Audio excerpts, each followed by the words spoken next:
Okay, this is with the connections as you've suggested. The yellow's going to 7, the red's going to 19. And just to show you on my fuse box cover.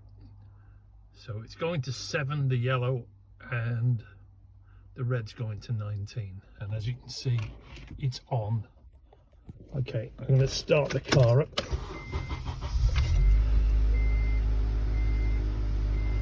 Don't worry about the beeping, it's because the passenger doors are, no, it's stopped. All right, so you can see that it's still on.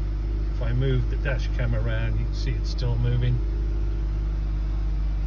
Okay, if I turn the car off, take the key out, it's still on.